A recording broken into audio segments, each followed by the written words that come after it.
दोस्तों आज हम जिस मूवी के बारे में बात करने जा रहे हैं वो मूवी 3 बेहतरीन कहानियों को लेकर बनाया गया है। मूवी की शुरुआत होती है स्टोरी नंबर 1 को दिखाते हुए, जहां हमें एक किंग और एक क्वीन को दिखाया जाता है। किंग अपने क्वीन से बहुत प्यार करता था, लेकिन क्वीन को एक दिक्कत थी कि वो कभी माँ नहीं बन सकती थी। इस वजह से क्वीन बहुत उदास रहा करती थी। हालांकि किंग पूरी राज्य से बहुत सारे डॉक्टर्स को बुलाया करते थे, लेकिन कोई भी हल नहीं निकला था।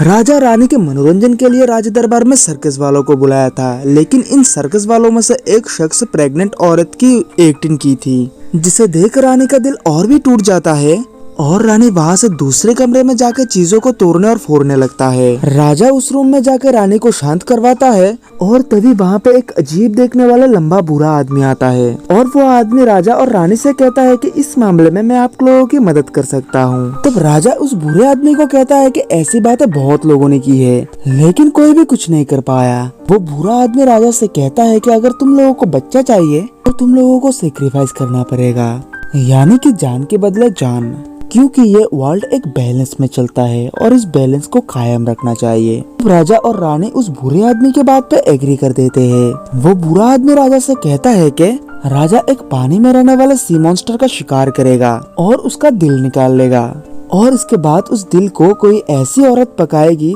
जो बिल्कुल ही प्योर वर्जिन और अकेली है, और फिर रानी उस दिल को खा के प्रेग्नेंट हो जाएगी।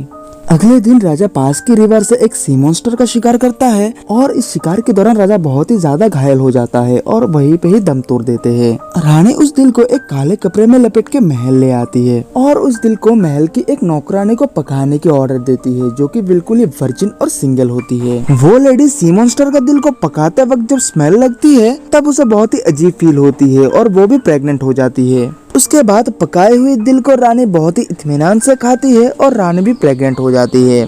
कुछ दिनों बाद रानी की कोख से एक लड़का जन्म लेता है और उसी दिन ही उस लेडी का भी एक लड़का पैदा होता है जिसने मॉन्स्टर की दिल को पकाया था। उसके बाद हमें 16 साल बाद का सीन दिखाया जाता है, जहाँ रानी अपने बेटे को लेकर बहुत ही ज्यादा खुश थी। ऐसा लग रहा था जैसे कि रानी को नई जिंदगी मिल गई हो। रानी के बेटे का नाम रखा गया था इलियास और उस मेट की बेटे का नाम था जोना। जोना और इलियास एक दूसरे के साथ रहना पसंद करता था और उन्हें देखने में भी बिल्कुल एक जैसा लगता था। वो दोनों एक दूसरे से मिलता था और एक साथ वक्त बिताता था, लेकिन रानी को ये बात बिल्कुल ही पसंद नहीं आती है। रानी इलियास से कहते हैं कि तुम एक राजकुमार हो और तुम्हें एक नौकरानी के बेटे के साथ खेलना और घूमना फिरना बिल्कुल ही शोभा नहीं देता, लेकिन इलियास रानी की एक भी नहीं सुनता था। इलियास और जोना में एक एबिलिटी थी कि वो दोनों पानी के नीचे भी सांस ले सकता था, बिल्कुल वो सी मॉन्स्टर की तरह। और कभी कभी वो दोनों उस जगह में जाकर पानी के नीचे छुपता था जहाँ उस सी मॉन्स्टर का शिकार किया गया था। रानी एक दिन उस मेट को बुलाकर वार्न करती है कि तुम अपने बेटे को समझाओ कि वो दोनों आपस में ना मिले, नहीं तो मैं तुम माँ बेटे दोनों को ही इस किंगडम से बाहर निकाल दूंगा। लेकिन वो दोनों कहाँ किसी की सुनते थे। एक दिन तो उन लोगों ने हद ही पार कर दिया था। वो दोनों अपने अपने भेष बदल लिया और जोना इलियास बन के राजमहल चला गया और इलियास जोना बन के राजमहल के बाहर। रानी को भी इस बात का पता नहीं चल पाई थी, बस उसे थोड़ा बहुत शक होता है। जब रानी को सच्चाई का पता चलता है तब वो जोना और उसकी माँ को किंगडम से बाहर जाने का आदेश देता है। इलियास जोना को रोकने की बहुत कोशिश करता है, लेकिन जोना नहीं रुकता है क्योंकि रानी की आदेश जो थी। जोना जाते वक्त एक पैर की रूट को काट देता है जिससे पानी बहने लगता है। जोना इलियास से कहता है कि अगर ये पानी लाल हो जाए तो समझ लेना मैं खतरे में हूँ। जोना के जाने के बाद इलियास कभी कभी उस पैर से निकली हुई पानी को चेक करता था, लेकिन एक दिन उन पानी का रंग लाल हो जाता है, जिसे देख इलियास समझ जाता है कि जरूर जोना को कोई न कोई खतरा है। वो किसी को बिना कुछ बताए जोना को ढूंढने के लिए राजमहल से निकल जाते हैं। कई मुशक्कतों के बाद इलियास जोना की गांव को ढूंढ लेता है। इलियास वहां जाते ही सब लोग उसे जोना समझ रहे थे और गले लगा रहे थे। जब इलियास उन्हें बताते हैं कि वो जोना नहीं बल्कि इलियास है, तब गांव वाले और जोना की माँ उसे कहता है कि जोना पिछले कई दिनों से गायब है। और ये बात सुन के इलियास बिना देरी किए जोना को ढूंढने के लिए निकल जाता है। दूसरी तरफ महल में रानी बहुत ही परेशान होती है क्योंकि हर तरफ ढूंढ के भी इलियास का कुछ भी पता नहीं चल पा रहा था। और फिर रानी उस बुरे आदमी को बुलाता है। वो बुरा आदमी फिर से रानी के सामने वही बात करती है, जान के बदले जान, और रानी भी इस बात के लिए एग्री कर देती है। उस तरफ जोना जंगल की एक गुफा में अटक गया था और उसके ऊपर एक उड़ने वाला क्रिएचर अटैक कर देता है। जोना की चीखें सुन के इलियास उसे ढूंढ लेता है और अपने तलवार से उस उड़ता हुआ क्रिएचर को मार के जोना को बचा लेता है। लेकिन इलियास को इस बात का अंदाजा भी नहीं था कि वो क्रिएचर उसकी माँ ही होती है। और फिर से वही होता है जो उस बुरे आदमी ने कहा था, जान की बदले जान। और फिर जोना का जान बचाने के बाद इलियास अपने किंगडम का किंग बन जाता है और ये कहानी यहीं पे एंड हो जाती है। और स्टोरी नंबर 2 में हमें एक राजा को दिखाया जाता है जो कि बहुत ही अय्याश होता है। हर समय उसके आसपास लड़कियां होती है और हर समय वो शराब के नशे में धुत रहता है। लेकिन उस राजा के दिल में अभी तक कोई ऐसा नहीं आई थी जिसे वो रानी बना सके।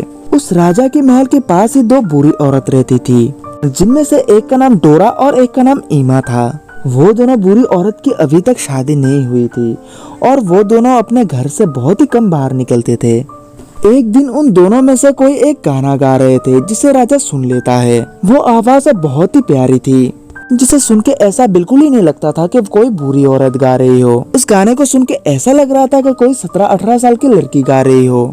वो सुरीली आवाज सुन के राजा इम्प्रेस्ड हो जाती है। राजा समझता है कि कोई लड़की इतनी प्यारी आवाज से गाना गा रही है, उसकी आवाज ही इतनी प्यारी है तो वो देखने में भी बहुत खूबसूरत होगी। राजा इस आवाज का पीछा करते हुए उन दोनों बुरी औरत के घर के सामने चले जाते हैं। राजा उस गाना गाने वाली को देख नहीं पाई थी और राजा के मन में उसे देखने की बहुत ख्वाहिश जाग उठती है। राजा की बातें सुनकर डोरा के मन में राजा से शादी करने की लालच आ जाती है। डोरा राजा से कहती है कि अगर आप 1 हफ्ते बाद आएंगी तो मैं अपने बॉडी का एक पार्ट आपको दिखाऊंगी। और किंग इस बात के लिए एग्री कर देते हैं क्योंकि किंग भी उसे देखना चाहता था।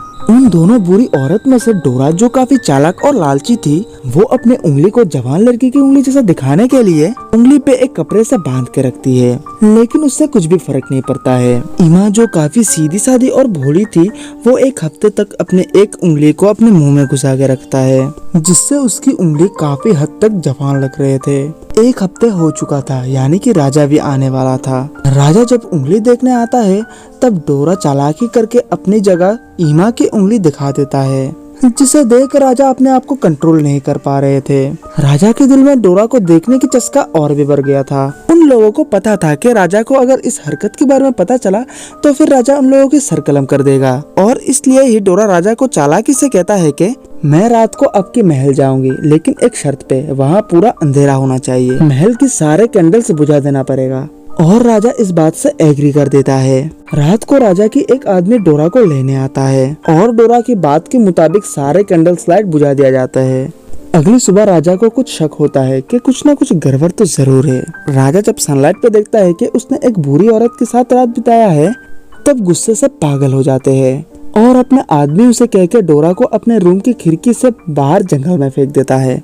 लेकिन डोरा इससे मरता नहीं है। जंगल में उसके साथ एक मैजिक हो जाती है जो उसे अपने जादू से बुरी औरत से एक सुंदर लड़की में तब्दील कर देते हैं। डोरा अब बहुत सुंदर हो चुका था और जब राजा जंगल में शिकार करने जाते हैं तब वो डोरा को एक नजर देखते ही फिदा हो जाते हैं और डोरा से शादी करने का डिसीजन लेता है।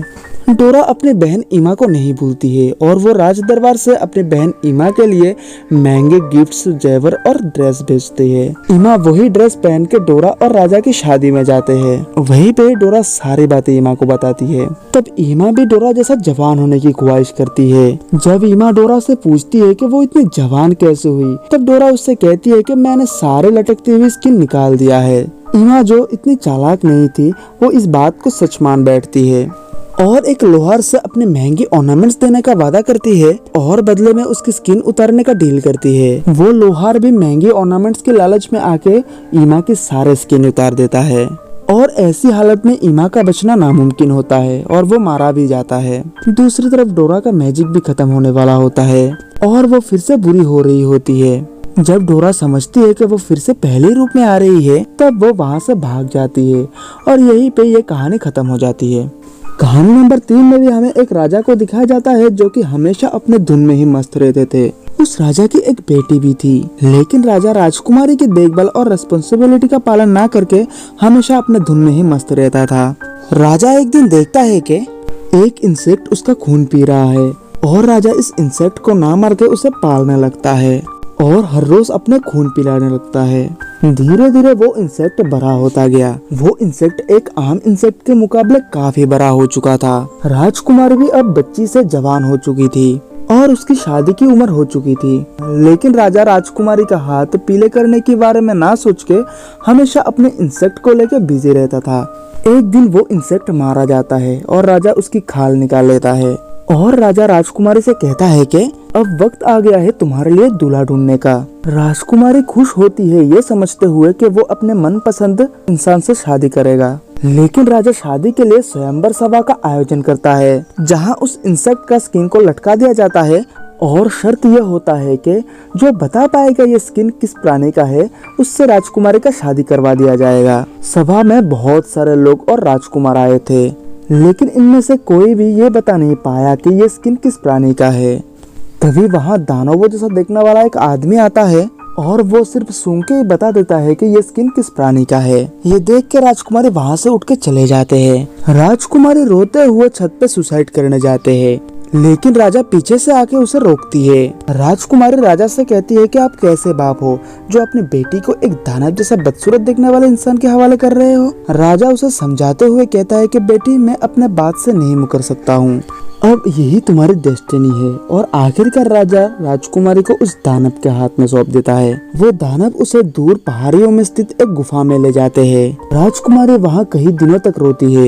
एक दिन वो दानव जब सो रहा था तब राजकुमारी गुफा से बाहर आती है और दूर पहाड़ी में एक लेडी को देखती है। वो उससे मदद मांगती हुई कहती है कि मैं एक राजकुमारी हूँ और मुझे यहाँ पे कैद किया गया हुआ है, लेकिन वो लेडी राजकुमारी का कोई भी हेल्प नहीं कर पाई क्योंकि वो लेडी दूसरी पहाड़ी में थी। और फिर वो लेडी अपने बेटे को बुलाते हैं जो रस्सी की मदद से राजकुमारी को वहाँ से ले जाता है, लेकिन तब वो दानव का नींद टूट जाता है और वो उसी रस्सी की मदद से उन लोगों के पास आ रहा होता है। वो लोग घबराहट के मारे उस रस्सी को काट देता है और वो दानव नीचे गिर जाता है, लेकिन वो दानव मरता नहीं है। रास्ते में वो दानव उन लोगों पे फिर से अटैक कर देता है और सबको मार देता है सिवाय राजकुमारी के। वो दानव राजकुमारी को बहुत गुस्से से देख रही थी, लेकिन उसे गले लगाने से वो दानव शांत हो जाता है। उसके बाद जब राजकुमारी उस दानव के पीठ पे चढ़ते हैं तब राजकुमारी एक शार्प चाकू से उसका गला काट देता है, जिससे वो मारा जाता है। राजकुमारी उस दानव की सर को काट के खून से लथपथ होकर राजमहल चले आते हैं, जहाँ राजा उसी इंसेक्ट की वजह से बहुत बीमार हो चुका था। राजकुमारी उस दानव को मार के एक बहादुरी का प्रमाण देती है, जिससे वो इस किंगडम की क्वीन बन जाती है। और यही पे इस कहानी के साथ साथ इस मूवी का भी एंडिंग हो जाती है। दोस्तों ये एक्सप्लेनेशन वीडियो आपको कैसी लगी हमें कमेंट सेक्शन में जरूर बताइए, और ऐसे मूवीज के एक्सप्लेनेशन वीडियोस को देखने के लिए हमारे चैनल को सब्सक्राइब करके बेल आइकन को प्रेस कर दीजिए। वीडियो को आखिर तक देखने के लिए शुक्रिया। मिलते हैं अगली वीडियो में। जय हिंद, जय भारत।